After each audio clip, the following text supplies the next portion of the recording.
So is that what there is of money for this big task of making a transition for European industries? Is that also funding for the Circular Economy Act, which we expect a lot from the Commission? So that should be the questions on this. And then my last question is about the rule of law. You mentioned it in a headline, and I was happy that it was one of the first things you actually came up with. And I just want to hear as well about the democratic involvement of NGOs, civil society, if that is part of your understanding of also the rule of law. We see the space for civil society shrinking in many member states, so is that also present in the MFF? Thank you. Thank you. Next is Rasmus Andresen, also from the Greens. Please. Yes, thank you so much, also from my side. I have one question which goes on the social polarization in our societies, because I really think that we need to ensure that the MFF at the end delivers also for ordinary people, and I would like to get a better understanding of the minimum share for social objectives you are proposing, as I understand, and especially now, and you had been quite explicit about it, now where the ETS 2 had been left out on how the Social Climate Fund will be financed in the future. And thirdly, on the issue on the corporate levy. First of all, despite other groups here in the House, the Greens think that also the corporate sector, the big business, so the bigger part of the sector can pay a bit more and can also contribute a bit more to the budget. But what I would like to understand is the design of it, meaning who will pay this levy at the end, or who will be included in that, and more explicitly, what about the big tech companies who have a legal presence in the EU? Will they be part of the design and calculated into it or not? And or are we sending the message to our companies that the European companies have to pay more, but big business, big tech, the big tech companies will be let out? So if you could provide a little bit more details on this, then I would at least become a little bit more glad than what I am now.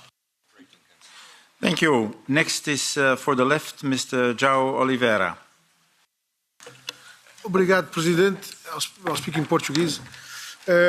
Senhor Comissário, acompanhamos as críticas que já foram feitas sobre a forma pouco transparente e pouco cooperante como foi preparada esta proposta de orçamento plurianual e a falta de informação que era preciso ter chegado ao Parlamento atempadamente. A proposta que nos apresenta ainda assim suscita-nos algumas preocupações, destacarei 5 delas. Primeiro, trata-se de uma proposta orientada para as prioridades do militarismo e pelos interesses dos grupos económicos e das multinacionais, incluindo o complexo industrial militar. Esses objetivos contam com avultadas verbas específicas, mas também com verbas que serão retiradas a outros, praticamente a todos os outros programas para serem destinados a esses fins do militarismo. Em segundo lugar, trata-se de uma proposta sem uma opção clara de resposta aos problemas sociais e económicos que afligem os povos, que não dá prioridade à coesão, à elevação dos salários e das condições de vida, ao combate à pobreza, à resposta à crise da habitação. A reestruturação de programas e fundos confirma esse desprezo. Em terceiro lugar, trata-se de uma proposta de um orçamento desenhado para ser comandado pela Comissão e para servir como instrumento para mais imposições e condicionamentos aos Estados, em vez de apoiar o desenvolvimento nacional e corrigir as assimetrias de desenvolvimento. Os planos nacionais e regionais, a utilização de mecanismos do MRR ou o princípio do pagamento pela reforma apontam todos nesse sentido. Quarto lugar, trata-se de uma proposta que usa a simplificação como uma cortina de fumo para reduzir o número de programas e fundos, não para simplificar o acesso aos fundos, mas para concentrar mais poderes na Comissão, para acentuar o desvio de fundos para gastos militares e obrigar os Estados a ter que escolher entre a coesão ou a agricultura. Por fim, Trata-se de uma proposta de orçamento cujo suporte de financiamento contraria a função redistributiva do orçamento e aponta para impactos ainda mais desiguais sobre os Estados-membros. Os exemplos das contribuições sobre o tabaco ou sobre os resíduos eletrónicos mostram que países menos desenvolvidos e com economias mais débeis poderão vir a ser obrigados a suportar contribuições maiores do que países mais desenvolvidos e com economias mais robustas. Senhor Comissário, isto é um orçamento completamente virado ao contrário em relação às prioridades que os povos verdadeiramente necessitam que sejam tidas em conta. Thank you. Next is Mr. Alexander Jongbloed, ESN, for 4 minutes as he speaks on both files. Please. Ja, vielen Dank, Herr Vorsitzender. Herr Kommissar, ich muss Ihnen gestehen, ich bin da eigentlich relativ zufrieden mit der heutigen Debatte, nämlich große Teile hier dieses Parlaments möchten ja immer, dass dieser Haushalt aufgebläht wird, dass wir immer mehr Macht als EU bekommen. Das wollen wir als ESN ja nicht, sondern wir wollen ja eine Entschlackung des Haushalts, wir wollen ja Kompetenzen bei den Nationalstaaten. Und die heutige Debatte zeigt uns vor allem eins. Sie wollen alle einen größeren Haushalt. Und das Chaos, was Sie hier heute repräsentieren, Herr Kommissar, zeigt eigentlich die Uneinigkeit in der Kommission, auch die Uneinigkeit der Kommission in Abstimmung mit dem Rat, dass man eben nicht weiß, wo diese Mittel herkommen sollen. Und das ist am heutigen Tag doch eine wirklich gute Nachricht, die wir hier vernehmen können.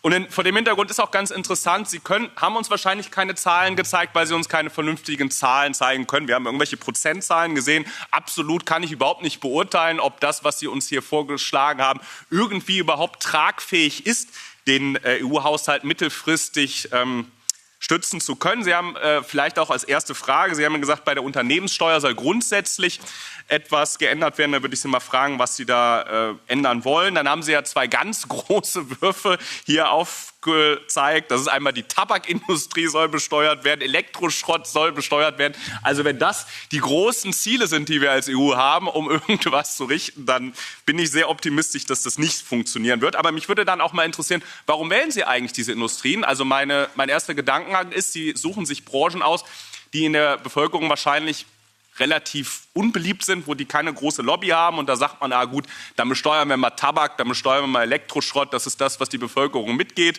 Das klingt gut. Am Ende ist es nicht tragfähig und es ist wahrscheinlich auch nicht gerechtfertigt. Nämlich ist es nicht gerechtfertigt, dass wir uns einfach einzelne Branchen einfach so raussuchen und die dann nur aus dem Grund wählen, weil wir glauben, dass der Gegenwind bei diesen Branchen möglichst gering ist. Also würde mich mal interessieren, warum haben Sie ausgerechnet diese Branchen herausgepickt? Dann als nächstes, Sie haben erzählt, dass die Krisenmittel auf ungefähr 400 Milliarden aufgestockt werden sollen und es auch eine enge Abstimmung mit dem Europäischen Rat geben soll. Da würde mich mal interessieren, wie genau diese Abstimmung am Ende aussehen soll. Und genau, am Ende sind wir zuversichtlich. Wir möchten auch an die Kritik an dieser Stelle noch mal äußern. Es ist wirklich eine absolute Ablehnung des Parlaments, die seitens der Kommission gezeigt wird, dass eben Nachrichten erst an die Presse gegeben werden, dass wir wirklich hier Informationen erhalten, die wirklich, das ist ein Witz, was wir hier bekommen haben. Das möchte ich mal in dieser Form sagen. Also ich bin kein Deutsch schlauer geworden. Ich möchte eigentlich von der Kommission innerhalb der nächsten Tage gerne einen Bericht sehen, in dem uns vorgestellt wird, was sind die absoluten Zahlen, was sind die Zahlen, mit denen wir rechnen können bei der mittelfristigen Finanzplanung, weil diese Diskussion, die wir heute führen, die führt eigentlich zu nichts, weil wir eben überhaupt gar keine Grundlage haben, eine vernünftige Diskussion zu führen und dass wir dafür überhaupt eine Sitzung heute einberufen haben, dass wir diese Rederunde hier entwerfen, ohne dass wir irgendetwas Konkretes haben, auf das wir dann eine Diskussionsbasis aufbauen können. Das ist eigentlich, muss ich ganz ehrlich sagen, es ist erbärmlich, was wir hier heute machen. Thank you. I pass the floor now to Nicolas Helbst, the co-chair. Please, also for 2 minutes. Thank you very much. There's a lot to say, especially from the control point of view. Commission pretends to still act under shared management. But responsibility is shifting completely to the member states under the financing not linked to cost model. And I'm specifically concerned that the proposal will be a step back in terms of protection of EU financial interest, especially when I see at the so far only leaked regulation. In Article 52.4, you state that the audit authority, and I quote, the audit authority is not expected to verify the underlying costs of the operations for the purpose of its audit work. That would mean that your proposal means that EU funds will be less strictly audited than the national funds. And I don't think that the taxpayer should be less protected on European level than on national level. And really, I have to say that the discharge right and the control rights of the European Parliament is something that we really fought for, and we should not give it away that easy. Thank you. Commissioner, I think there are a few questions and remarks to be answered. Please. Thank you. Let's start maybe with points of order. So I noticed that a disappointment that I didn't come here with the package of the documents that have been adopted just adopted by the college. I think when I came here, they were still not published. I really immediately left the college room to join you and to be with you and to tell you firsthand what was discussed at the college and what we have approved as the College of Commissioners. Maybe by now they are published, that I'm not sure, I didn't check. And then also I need to say that when it comes to the sequence of presentation, I believe that we have started the presentation and I have finished my presentation before the President von der Leyen started her press conference. And I think also this is an obligation of the Commission to communicate with you, but also with the public. So that's the 2 points of order that I would like to make. Now, let me start with the own resources. There was a number of questions in relation to the own resources from many angles, and it's true. I have never been hiding the fact that it's not going to be easy to build a package which, yes, on the one hand is going to provide sufficient revenues that would allow us to cover not only NGEU debt, but also to contribute to financing of the new priorities, new challenges that we have. I have never been hiding that fact. On the details, because I think you were asking also about more details. Tobacco. On tobacco, we are in a situation in which some new products are on the market. There is no common harmonized rules at the European level. If we talk about liquids, I don't know how it's in English, but vapoter quand on vapote. If we talk about also new products, there are no harmonized rules at the EU level. And I know that my colleague, Wopke Hoekstra, he is asked even by the member states. 16 finance ministers have approached the Commission, asking the Commission to table a proposal on harmonization of taxation for tobacco, including those new products. So that is going to be the starting point. We are the proposal of Hoekstra on the tobacco products, and we assume that 15% of the revenues from tobacco excise duty of EU member states could become a new own resource. It will be applied on country-specific minimum rate for manufactured tobacco and tobacco-related products. CORE. So on CORE, corporate resource for Europe, here the challenge was indeed to, and when it comes to the scope, we talk about companies that, not small and medium-sized companies, we talk about the companies with a revenue of 100 million euros and above per year. This is million euros and above per year. This is and it's around a bit more than 20,000 of companies in Europe. They are benefiting from the single market the most. And of course, it is also, we're talking about the companies operating and selling in the European Union. So this was one of the questions, whether also the companies that are not registered in the EU, they will be covered or not. So that's about core. On CBAM, I have mentioned already that we have calculated the revenue based on the current scope of CBAM, but as you know, also the discussion is ongoing on the extension of the scope of CBAM. And what I would like to say also in the context of revenues of the budget, we will be certainly looking also into the fees. There was a question on parcels. I think tomorrow there is a trilogue. Also, the position of the Commission in view of this package adopted today will be presented also during this trilogue. But we are also working, and I think it is reflected in the documents adopted by the College. We are also working on ETIAS, so on the, let's say, a fee for people from outside of Europe that want to visit our beautiful continent, European Union. So, and I'm sure it's not that debate will go on, because as you can see, the new own resources package plays absolutely critical role in delivering on the next MFF and on the common ambitions that we have. There were questions also on the national and regional partnership plans.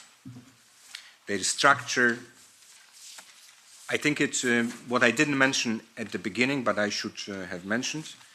Indeed, we have, as part of that package, we also have a separate legal basis for the agriculture, for the common agriculture policy, for European Social Fund, for regional and cohesion funds, for fisheries, and also for justice and home affairs part. So it means that this is one of the key concerns and demands flowing also from the European Parliament.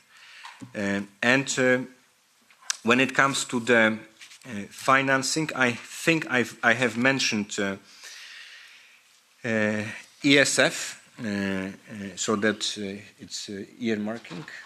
It's a target. It's a target. It's a target of minimum 14%. That could be translated to around 100 billion euros. I'm not sure if I have mentioned that, but that's how it could be translated, to around 100 billion euros. And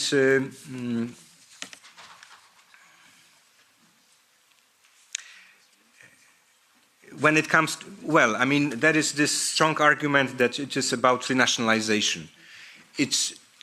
I think this is debatable, to be frank, at this point, because we really need to find the right balance between the flexibility on the one hand, flexibility which is also needed at the national level, at the regional level, and setting a framework together at the European level. One thing which is clear is that we need to provide for the funds have to be spent on the European priorities. That should not be questioned, and that would be also strengthened, that dimension, by the steering mechanism to which I was referring in my opening remarks. But then also the whole framework I was sharing with you, ring fencing for our farmers. Ring fencing, what is the logic of ring fencing? In the current common agriculture policy, we have the first pillar, direct payments for our farmers. We have the second pillar, which is a mix of tools and instruments that constitute an income of farmers, and also tools which are more linked with the development of the rural areas.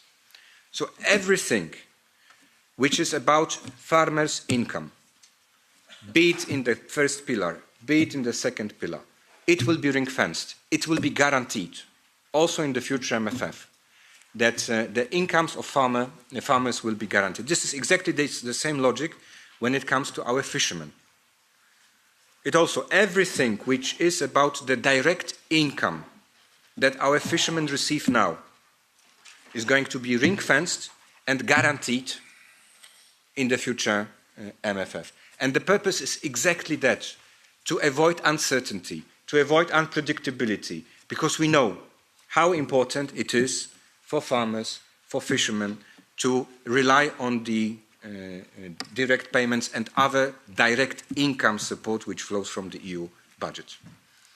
The same logic of finding the right balance between the flexibility but also providing predictability is behind the ring fencing of the resources for the less developed regions. I have mentioned the amount.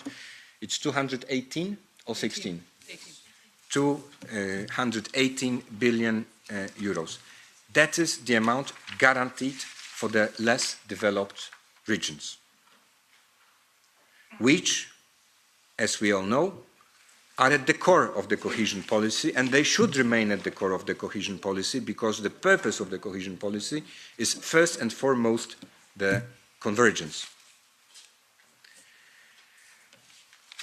And the legal basis, and that I have said so. Legal base, which I also believe is important for all the policies I have mentioned, that will be financed through the national regional partnership plans.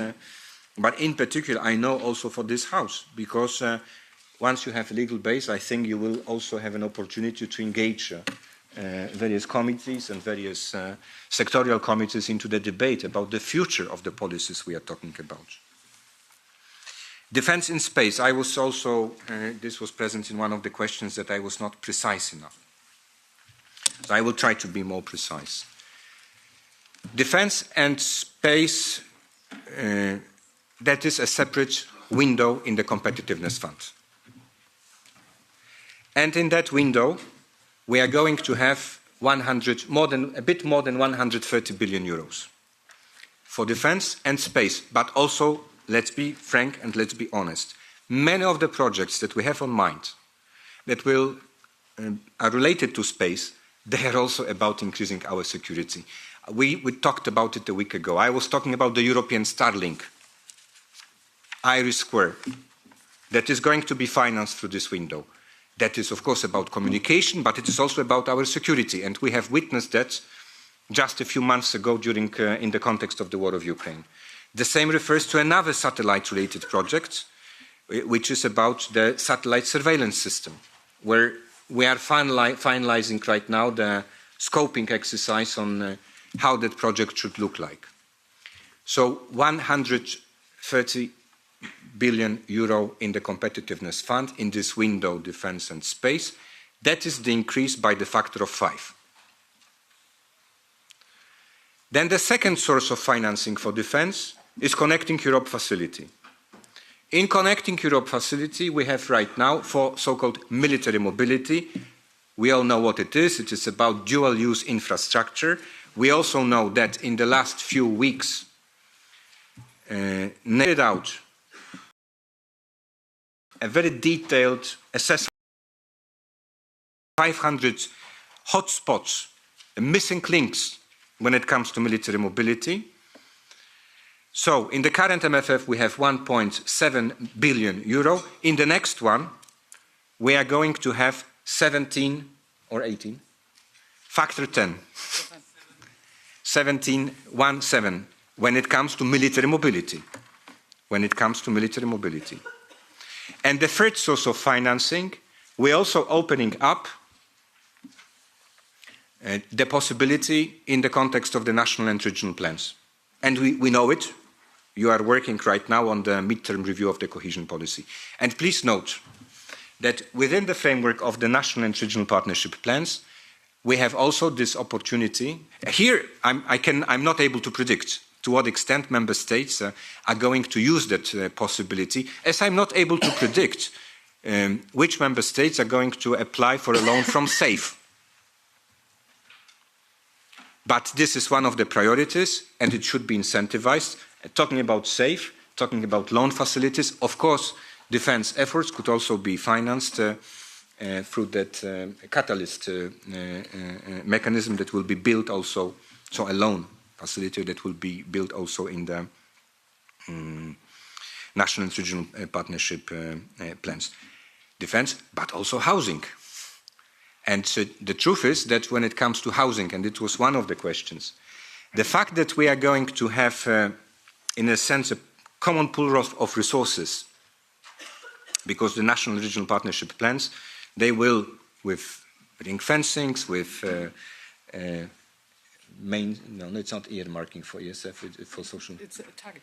Targeting for social, that it will be one pool of resources, and in the case of housing, we know this is somewhere in between the social policy and infrastructural development. So that could be, in my view, also better covered by this new structure. Yes, there were questions on rebates. Yes, I can confirm that the proposal which we have I'm presenting today, I hope it's published by now, but this is available. That proposal provides for the abolition of all the rebates. And also I should say that we have looked also in other ways within the current tools that we have in the new in the own resources decision, how we can increase the revenues. That's why we are looking, for example, at the collection costs, the impact of the decreasing of the collection cost from 25% to 10%. Yes, it will be more revenues to the EU budget. But we also looked into various hidden correction mechanisms in the VAT on resource, in also the plastics on resource. The purpose was very simple, to make sure that we have a credible and balanced package, and that was set by one of you. For the own resources package to have any chances to fly, it has to be balanced. Yes, I am aware there are own resources that are disliked by a certain group of member states, also because some of them are regressive in nature. There are own resources that are disliked by another group of member states, and I think that in that group you will find those who don't like core. But the proposal that we put on the table has to be balanced. It cannot be only about poorer member countries, or it cannot be only about the consumers and households. It needs to have also to balance a dimension of corporate sector and the dimension of more affluent member states. This is the logic behind the own resources proposal. On the question of the digital tax and other potential ideas, yes, they are not part of the package, but I will not forget that we have already a reflection on this issue, and I think that for sure we have still some time before the negotiations are over. We will continue to analyze, as I told you at the very beginning, we will continue to analyze other potential options, and if we will find a good workable solution, we will not hesitate to complement the package presented today with those other options. On Ukraine and rebuilding of Ukraine, yes, but please keep in mind, it doesn't say anything about the Russian frozen assets. Please keep in mind that we are talking here about a proposal that, if I hope it will be the case, will enter into force in 2028.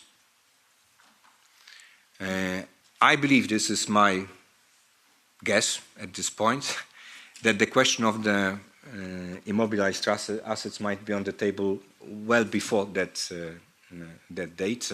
Also because I know that in this year we have in the EU budget G7 loan for Ukraine.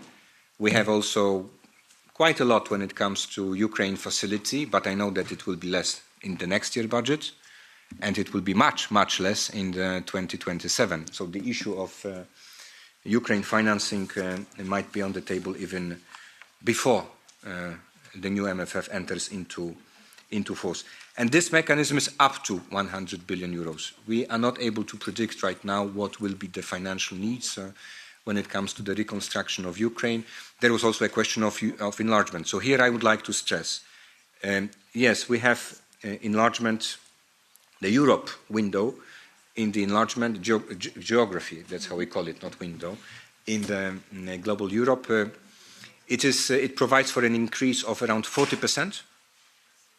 And here, when it comes to enlargement, Ukraine is treated on par with other pre-accession countries. But these are, we can say, predictable expenses, pre-accession assistance.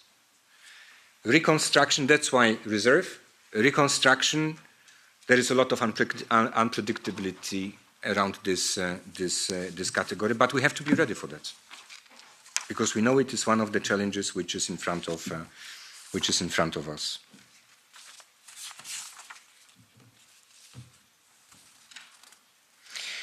Yes.